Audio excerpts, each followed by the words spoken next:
Bonjour à tous, on va passer une petite heure ensemble, métier de vendeur magasinier. Bonjour Benoît. Bonjour.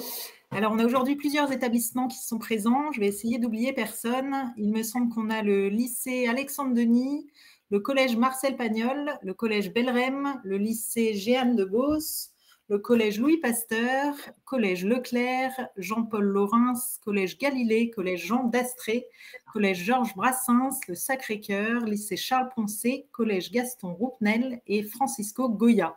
Ça fait du monde, donc on va essayer d'être le plus passionnant possible et de répondre à l'ensemble de vos questions. Donc bonjour et bienvenue à tout le monde. Au cours de ce live, on va apprendre plein de choses. On va commencer par découvrir le métier de Benoît en images. On va ensuite illustrer son métier avec un cas concret. Ensuite, on reviendra un petit peu sur son parcours et ce qu'il a amené jusqu'ici. Ensuite, il nous partagera ce qu'il aime le plus et ce qu'il aime le moins dans son métier. Et enfin, il nous partagera un cliché ou une anecdote qu'il a l'habitude de vivre dans son métier. On a un autre Benoît qui est avec nous aujourd'hui, qui est à la modération. Donc, il est en charge de vous transmettre toutes les informations dans le chat. Surtout, n'hésitez pas à participer et à poser un maximum de questions dans le chat. C'est fait pour ça. Je crois que j'ai tout dit, donc on va pouvoir commencer tout de suite avec Benoît en découvrant son métier en images juste après ce petit jingle.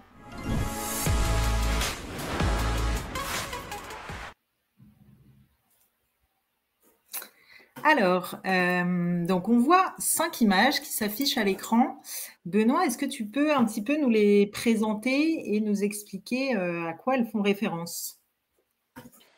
En gros, c'est mon lieu de travail. Donc là-bas où je suis vendeur magasinier, donc c'est-à-dire que je réceptionne de la marchandise, je sers les clients, je les accompagne afin de répondre au mieux à leurs besoins. Ensuite, il n'y a pas que ça, on charge aussi des camions pour envoyer tout en livraison et qu'ils soient servis en temps et en heure. Ok, donc ça, c'est les images qu'on voit avec les 2 véhicules. Toi, tu es amené à conduire ces 2 véhicules-là? Non, juste le chariot élévateur. Les camions, c'est plus le chauffeur poids lourd qui vont s'en servir. Ok, et donc si je comprends bien, le gros camion en haut à droite, il va amener les marchandises sur le site et ensuite Il va amener les marchandises sur chantier. sur le chantier. Ok. Et ensuite, dans un deuxième temps, toi, tu utilises le deuxième petit véhicule jaune. C'est ça. Donc pour tout ce qui est chargement de camion et déchargement de camion aussi, tout ce qui est marchandises pour le stock, pour les clients, et charger dans les véhicules des clients. Et, voilà.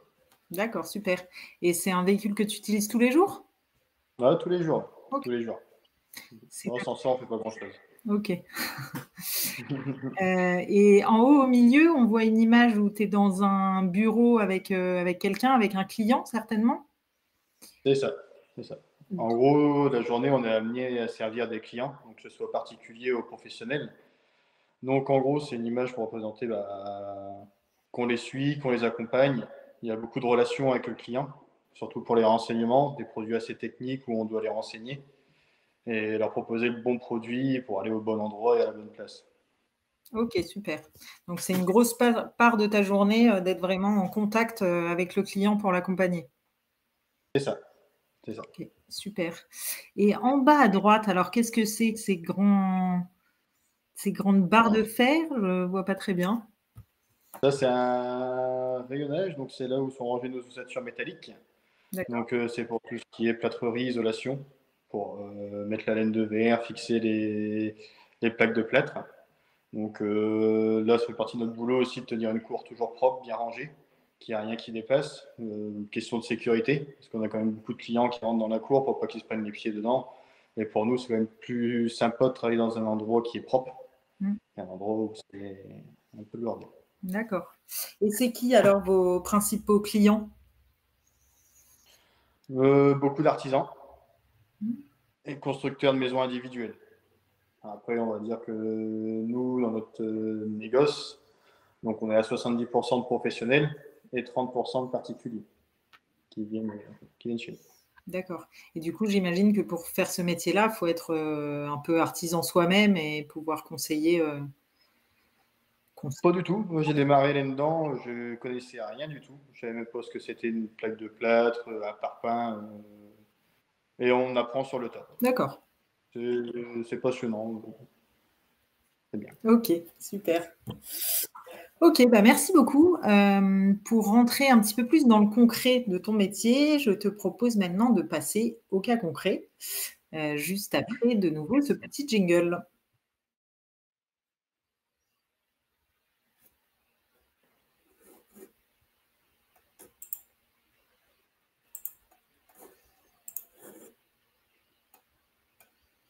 Oh, pardon. Alors, du coup, je te laisse un petit peu présenter le cas concret que tu voulais nous partager. Ouais. Donc, c'est ce que je disais avant. Donc, en gros, nous, on est amené tous les jours à conseiller les clients pour leur donner le bon produit, les servir et les accompagner dans leur démarche. Donc, c'est-à-dire qu'en gros, dans le bâtiment, les clients, on ne les voit pas qu'une seule fois. Ils sont amenés à venir tous les jours, que ce soit un particulier qui rénove sa maison ou un professionnel. Si on donne les bons conseils, on le sert et on l'accompagne, automatiquement, il va revenir. Ouais. Ensuite, il y a une, comment dire, qui est très important dans notre métier, c'est aussi c'est les stocks. Parce que si on n'a pas de stock, on ne peut rien fournir aux clients. Et généralement, quand on fait une rénovation ou que les clients viennent chez nous, c'est pour avoir leurs produits tout de suite. Donc si on n'a pas de stock, on ne vend pas, quoi. Donc c'est le plus, entre guillemets, le plus gros souci, c'est les ruptures de stock. D'accord. Et du coup, comment est-ce que vous gérez un cas de rupture de stock? Donc peut-être, est-ce que tu peux un petit peu expliquer ce que ça veut dire déjà gérer les stocks, rupture de stock? C'est pas forcément peut-être très explicite et clair pour tout le monde. En gros, gérer les stocks, c'est, on va dire, par exemple, on a 100 feuilles de BA13, on va en vendre 50. Il faut tout de suite que derrière, on fasse une alerte soit au chef de cour ou à l'acheteur. Dire attention, il n'en reste plus que 50. Il faut recommander parce qu'on va être en rupture, d'ici demain, quoi. Donc, toujours avoir une alerte, toujours vérifier à ce que les stocks soient toujours hauts et qu'on puisse toujours fournir. Et ensuite, c'était quoi la deuxième question? Je ne me rappelle plus. C'était comment est-ce que tu fais en cas de rupture de stock si du coup tu as un client qui arrive et c'est en rupture? En gros, en cas de rupture de stock, on essaie toujours de proposer un produit de substitution. D'accord.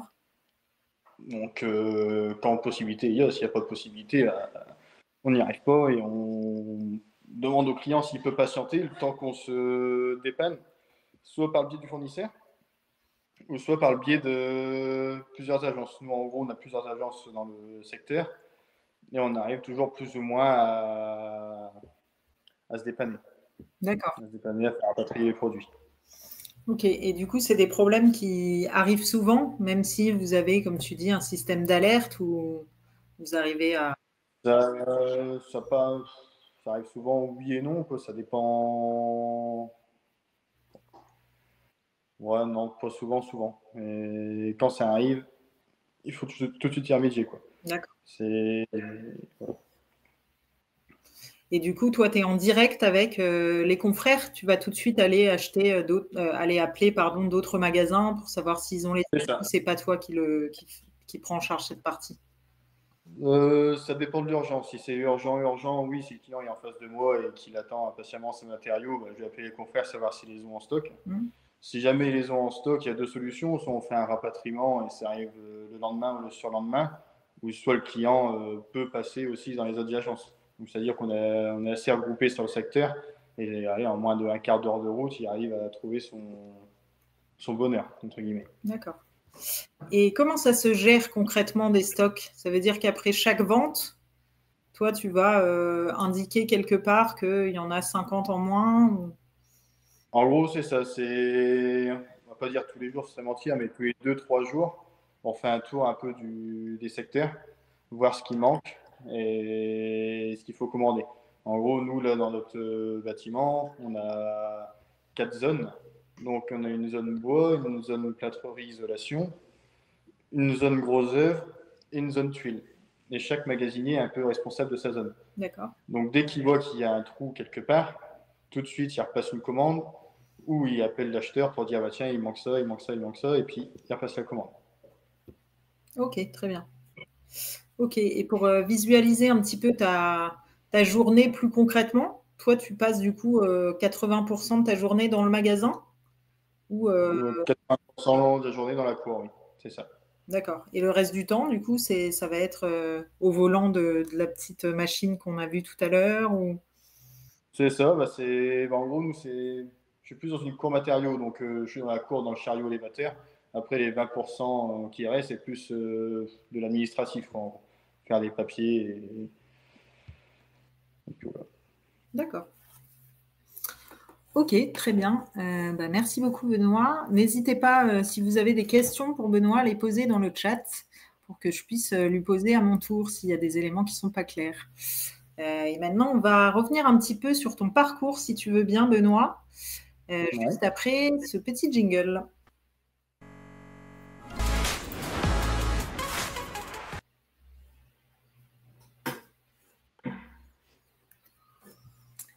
Alors, on est de retour. Donc, est-ce que tu peux nous raconter un petit peu ce que tu as fait à partir de la troisième? Parce qu'on a beaucoup d'élèves qui nous écoutent là, qui sont en troisième.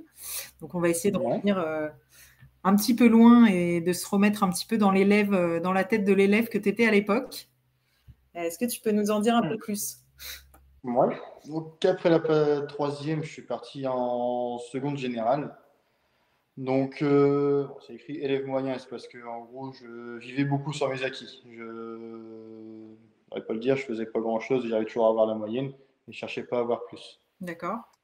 Alors, du coup, on repart sur ton parcours. Donc, tu nous disais que à l'époque, donc quand tu étais en troisième au lycée, tu n'étais pas forcément super motivé, tu n'avais pas très envie, et que du coup, tu t'es dirigé vers un bac STG. C'est ça, c'est ça. Qu'est-ce Donc, qui t'a orienté vers ce choix? c'est en gros, je savais pas trop quoi faire et je me disais que à la vente, ça ouvre la porte sur pas mal de domaines, quoi, en gros. Donc, je me suis dit pourquoi pas cette voie-là. Donc, je suis parti là-dedans. Ça s'est plutôt bien passé. Pareil, j'ai vu toujours sur les acquis. Et puis, voilà. Ensuite, j'ai eu le bac. Ok, J'ai eu le bac, donc j'ai fait un BTS MUC, donc Management des unités commerciales. ok. De nouveau, qu'est-ce qui t'a donné envie d'aller vers ce BTS? C'est le BTS qui était dans le même lycée où j'ai fait mon bac. Donc, c'était question de proximité. D'accord. Donc, tu n'avais pas encore clairement du tout de projet professionnel qui se dessinait à cette époque-là? Non, pas du tout. Pas du tout. Je savais pas encore quoi faire. Donc j'ai dit, je vais rester dans la vente. Ok. Donc, faire ce BTS-là. Et ce BTS m'a amené à faire mes stages chez Vigo Matériaux, là où je suis actuellement. Là où je suis actuellement. Je travaille actuellement. D'accord. Et avec ce stage, il m'a permis d'avoir mon BTS. Ce qui m'a fait rester, c'est que c'est une équipe c'est très familiale. C'est très familial. Et à la fin de mon BTS, ils m'ont proposé une place donc en CDD pour un remplacement d'une collègue qui était partie en congé maternité. Ok. Et donc à la base, je faisais juste des bons d'enlèvement. Donc quand les clients venaient, je faisais des bons et ils sortaient. Et ensuite, j'ai évolué peu à peu et je suis devenu vendeur magasinier. Et voilà, c'est tout mon parcours. Ok. Et du coup, ça fait combien de temps que tu es rentré chez Bigot? Ça fait 9 ans. D'accord. Et donc, ce qui te fait rester, comme tu disais, c'est l'ambiance familiale, c'est-à-dire vous êtes une petite équipe qui bouge pas Ouais, beaucoup. on est dans le dépôt, on est une quarantaine. D'accord? Mais ce qu'il y a, c'est que tout le monde se connaît, tout le monde parle ensemble. Si on a quelque chose, un problème ou quoi que ce soit, il y a le bureau du patron c'est la porte d'à côté, quoi. Donc on peut aller le voir, on peut discuter avec lui. C'est une boîte familiale, donc c'est trois frères qui gèrent ça ensemble. D'accord. Donc c'est que du bonheur, quoi. Ok, super. Bah, tu as l'air super content de ton métier, en tout cas. Oh bah oui, oui, carrément. Et est-ce qu'il y a des choses que tu as appris pendant tes études, que ce soit en filière STG ou pendant ton BTS MUC, que tu appliques aujourd'hui ou tu as plutôt l'impression d'avoir appris sur le tas? Comment dire? J'ai plus appris sur le tas. Je sers beaucoup plus des choses que j'ai appris sur le tas parce que c'est tout ce qui est du bâtiment et dans le. Comment dire? on n'apprend pas le bâtiment dans tout ce qui est STG ou BTS, MUC. Ensuite, tout ce qui est process de vente, de la gestion de stock, tout ça, oui, tout ça, c'est tous les trucs qu'on voit pendant la période de bac et pendant la période de BTS. Donc, c'est des choses qu'on réutilise. D'accord. Donc ça, tu as l'impression de les mettre en pratique aujourd'hui. Oui, c'est ça. Oui. Ok. Et concrètement, comment est-ce que tu as été formé à tout le sujet justement du bâtiment qui est, quand on ne connaît pas, ça a l'air quand même assez vaste pour réussir à être un peu expert sur ce sujet. C'est quoi la méthode Bigot pour vous former? On dit sur le tas, c'est sur le tas quand on fait une connerie, on se fait engueuler un coup, après on la fait plus. Donc voilà, c'est ça.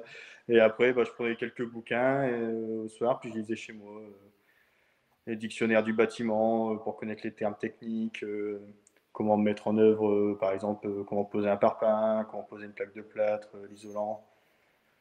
On se documente. Super. Et ça t'a permis du coup après, plus dans dans ton univers personnel, de mettre en œuvre des choses? Ah oui, bien sûr. À l'âge de 20 ans, j'ai acheté une maison, je l'ai rénovée entièrement. J'ai revendu, j'en ai racheté une deuxième derrière. Et c'est passionnant, quoi.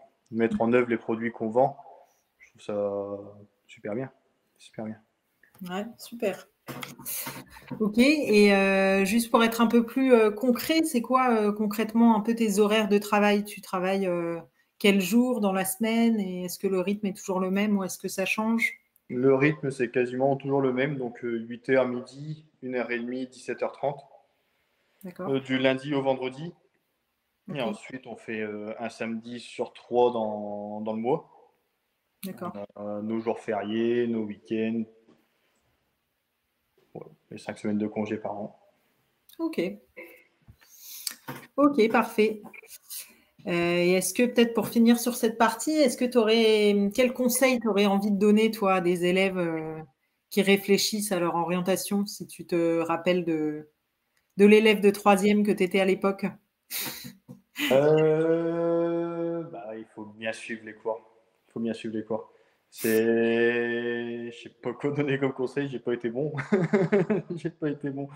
Mais surtout, c'est faire quelque chose qui vous motive.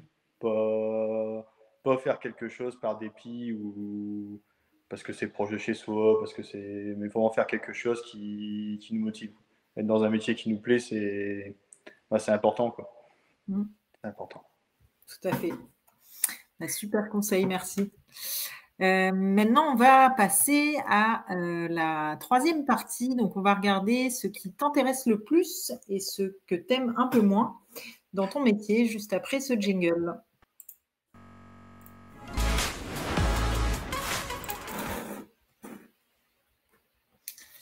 Alors, du coup, tu nous as dit ce que tu aimes le plus dans ton métier, c'est la relation client et la diversité des matériaux. Est-ce que tu peux expliquer un petit peu pourquoi tu aimes ces deux éléments? En gros, on va dire que chaque client est différent. Donc, chaque client a une problématique différente. Donc, moi, ce qui me plaît, c'est que quand ils confient leurs problèmes, savoir y répondre, quoi. Donc, comment l'aider à poser quelque chose, lui donner des conseils. Et voilà, c'est ce que j'aime bien. Renseigner, les voir repartir heureux, quoi, quand j'ai pu les renseigner. Super. Et ensuite, la diversité des matériaux, c'est en gros, c'est là on va pas dire tous les jours, mais ouais, on va dire tous les jours, il y a des nouveaux matériaux qui sortent avec des nouvelles normes. Et en fait, on en apprend tout le temps, quoi. Il y a une diversité de matériaux, surtout maintenant avec tout ce qui est écologie. Je sais pas comment dire. Je sais pas comment dire. Mais ça, on en apprend tous les jours. C'est en fait tous les soirs, on se couche avec l'impression d'en apprendre, quoi. D'accord. Parce qu'en fait, il y a des nouveaux matériaux qui arrivent sur le marché. C'est pas toujours les mêmes? Ou c'est qu'il y en a tellement que tu sais jamais tout? Donc en gros, avant, on va partir sur l'exemple de la laine de verre, on pensait que c'était entre guillemets le seul isolant, mais maintenant il y a de la laine de mouton, il y a de la laine de coton, il y a de la laine de jean. Donc en gros, c'est tous les matériaux recyclables Ils en font des produits, quoi. Des produits à vendre. C'est des produits écolos, quoi. Voilà, si je suis assez clair, mais je sais pas comment expliquer. Si, c'était très clair. Il y a Sacha qui nous pose une question, qui nous a demandé, est-ce que c'est un métier dangereux du coup, avec le chargement des produits? Est-ce qu'il y a des produits dangereux auxquels il faut faire attention? Pas vraiment. Après, nous, on a toujours ce qu'on appelle les EPI, donc les équipements de protection individuelle, donc casque, gilet jaune, chaussures de sécurité. Dangereux, et il y a toujours un risque. Que quelque chose tombe, une planche, un bout de ferraille, quoi que ce soit, mais non. Chez nous, c'est jamais arrivé qu'il y ait eu un grave accident ou même un accident tout court. C'est pas souvent que ça arrive. D'accord. Ok, et puis j'imagine que c'est aussi dans la formation que vous recevez de l'entreprise. Oui, c'est ça. Vous donne un petit peu des. Après, pour conduire les chariots élévateurs, on a une formation CACES. Donc, tout est expliqué pendant le CACES. Et ce CACES doit être renouvelé tous les 5 ans. D'accord. Tous les 5 ans, il y a une piqûre de rappel sur tout ce qui est sécurité. Ok, très bien. Et alors, on a d'autres questions aussi. On nous demande, il y a Lilian qui nous demande si c'est un travail qui embauche facilement. Est-ce que tu sais un petit peu? Oui? Oui. On cherche beaucoup. Ok. Que ce soit nous, nos confrères, nos concurrents, tout le monde cherche. Ok. Super. Et est-ce qu'il y a des perspectives d'évolution de ton poste? Toi, c'est quoi la suite pour toi sur ce poste? Alors, perspective d'évolution, oui. Bon, comme j'ai dit, j'ai commencé, je tapais juste des bons d'enlèvement, je faisais des bons, je savais même pas ce que c'était un parpaing ou une plaque de plâtre. Donc, en s'y intéressant, ensuite, je suis devenu magasinier, vendeur magasinier. Là, je vais encore évoluer pour devenir commercial. Et ensuite, à la fin de ma carrière, ce que j'aimerais bien, c'est gérer un dépôt. Donc, je me dis que tout est possible. Il y en a qui l'ont fait dans la boîte, pourquoi pas moi, quoi. Ok. On nous demande aussi, alors des questions un petit peu techniques sur ton métier. Est-ce qu'on a besoin de parler plusieurs langues pour faire ton métier? Est-ce que vous avez parfois des clients d'autres nationalités? Non. Parler Non. plusieurs langues, non. On arrive toujours à se faire comprendre. Et ce qu'il y a, c'est que j'habite à la campagne, donc pas beaucoup d'anglais qui viennent ou d'étrangers ou quoi que ce soit. Donc beaucoup de. Voilà, trois quarts du temps, j'ai parlé français. Ouais, même 99%, j'ai parlé français. D'accord. Et qu'est-ce que tu dirais, toi, on a une question, c'est quelles sont les compétences clés qui sont attendues sur ton poste? Tu dirais quoi, toi? Être à l'écoute, être empathique, donc savoir se mettre à la place du client pour pouvoir comprendre son problème, le résoudre. Et voilà, c'est surtout l'écoute. Ouais. Surtout l'écoute. Quand on écoute bien, on arrive toujours à trouver une solution. D'accord. D'accord, et on nous demande, bon, tu as dit tout à l'heure qu'il y avait un esprit de famille dans l'entreprise que tu aimais bien, mais on nous demande si au quotidien tu travailles plutôt seul ou en équipe. On va dire les deux. Donc je suis seul, on va dire je suis seul pour enseigner les clients. Mais après, pour tout ce qui est livraison, tout ce qui est par exemple décharger les camions, quoi que ce soit, là il y a, on va dire c'est l'équipe qui s'y met ensemble, quoi. On n'est pas tout seul à décharger un camion. Pour tout ce qui est livraison, donc charger le chauffeur, c'est lui qui nous dit comment charger son camion selon la tournée qu'il va faire, selon quel client va descendre en premier, quel client va livrer en dernier. Et non, c'est plutôt, on va dire, c'est 50-50. 50% seul, 50% en équipe. D'accord. Ok, très bien. Alors, on a balayé un petit peu toutes les questions, donc on va revenir au fil de notre présentation. Donc, tu viens de nous partager ce que tu aimais le plus et par rapport à ce que tu aimes le moins, tu as noté gestion des conflits clients. Alors, c'est quel type de conflits clients qui peuvent arriver? Justement, c'est avec les stocks. Quand on n'a pas de produit substitution et que nos confrères n'ont pas le stock non plus, ça peut créer des tensions. Donc, c'est le plus dur, c'est de gérer un conflit sans avoir de réponse à donner au client. Donc, si par exemple on n'a pas de stock, que le fournisseur ne nous a pas donné une date de livraison pour ce matériau-là, l'annoncer au client, dire écoute, ta marchandise, tu l'auras, mais je ne sais pas quand, c'est un peu compliqué, quoi. Donc c'est une gestion des conflits en fait, puis c'est la peur de décevoir. Et du coup, c'est quoi les solutions dans ces cas-là? Tu peux te tourner vers ton manager, qui est-ce qui t'aide à résoudre ce genre de problème? Bah, après, on va directement voir le directeur commercial, essayer de trouver une solution. Et après, s'il n'y a pas de solution précise, il n'y a pas de solution et c'est tout, quoi. Ok, donc faut apprendre et accepter de ne pas pouvoir tout solutionner, quoi. C'est ça, c'est ça. Faut savoir dire non. Ça fait... Ok. Ok, nouvelle question sur la rémunération. Est-ce que tu peux nous donner un petit peu une fourchette de rémunération dans ce type de métier? Ouais. Alors nous, ça dépend si on fait les heures sup, les samedis, tout ça, mais on tourne entre 1007, 1008, voire 1009 net. On va dire entre 1007 et 1900 euros net par mois. D'accord, très bien. Ok, et tu as commencé, Là, j'ai commencé au SMIC. un SMIC et du coup, tu as évolué rapidement dès que tu as changé de poste, en fait. C'est ça, c'est Ok. ça. Ok, et j'ai oublié de te poser aussi une question très importante pour les élèves qui sont face à nous. Tu nous as dit que ça a embauché pas mal dans le secteur, mais est-ce que vous prenez aussi des alternants et des stagiaires? Est-ce que ça se fait dans ces métiers et particulièrement dans ton entreprise? Alors, dans l'entreprise, nous, c'est beaucoup de stagiaires. D'accord? Donc, alternant, on avait essayé d'en prendre, mais pareil, on ne trouvait pas du tout. On ne trouvait pas du tout. Donc, on a essayé il y a des stagiaires qui viennent de temps en temps. Ok. Euh, c'est tout. Et c'est un bon moyen pour toi, les stages, pour découvrir le métier? Ils Ah arrivent oui, à bien participer. bien sûr. Après, je vous dis, nous, on reste en entreprise familiale. Donc, nous, c'est quand il y a un stagiaire qui vient, c'est pas pour lui faire passer un coup de balai dans la cour, qui ramasse le détritus et tout ce qui s'ensuit. Nous, on est là, on l'accompagne vraiment. On lui explique les matériaux, comment ranger une cour, la gestion des stocks. On essaie de faire un peu le tour avec lui, quoi. Qui repartent du stage, mais qui repartent même avec une bonne expérience. Ok. Ok, génial. Bon, bah, vous avez entendu, hein, donc ils prennent des stagiaires, pourquoi pas des alternants. Donc, si vous êtes intéressé, n'hésitez pas à nous en parler et on pourra éventuellement faire le lien. Pour terminer ce live, on t'a demandé, Benoît, aussi de nous partager un cliché et une anecdote sur ton métier. Donc, on va regarder ça juste après ce dernier jingle.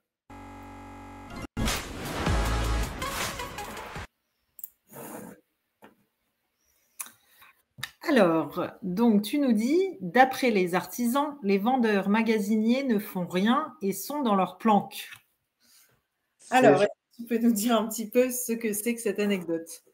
En gros, les artisans, eux, sont sur les chantiers, on va dire du matin au soir, qu'il pleuve, qu'il vente, qu'il fasse du soleil, qu'il fasse très très chaud, ils sont toujours à l'extérieur, on va dire. Hmm. Et nous, on a la chance d'avoir des chariots élévateurs, des hangars où s'abriter, quand il pleut, quand il fait trop chaud, quoi, en gros. Et souvent, on est traité ouais, c'est ça, de planquer, quoi, en gros, parce qu'on, voilà, on est traité de planquer parce qu'on est au soleil, enfin, on est à l'abri du soleil, des intempéries, et on est bien au chaud, quoi, entre guillemets. Vous êtes à la plage, quoi. Voilà, c'est ça, en gros, ouais. Vous êtes C'est à la ça. plage. En gros, ils pensent que eux, quand ils sont partis du dépôt, on les attend pour le lendemain, quoi. On se tourne les pouces en les attendant, quoi. Ok. Et ça, c'est un truc qui est un peu courant dans le métier. Enfin, c'est Ah oui, oui, tous les une jours. technique qui est souvent faite par les artisans. Ah oui, bien sûr. Oui. Ok. Et vous les connaissez bien, les clients? Ils reviennent souvent? Vous avez une bonne relation qui se crée avec eux, généralement? Ah oui, bien sûr. Ouais. Ah ouais. Ouais. Oh, on les voit tous les jours. On les voit tous les jours. Et Ok. souvent les mêmes. Ok. Ça doit être chouette aussi, du coup. Ah bah oui, oui.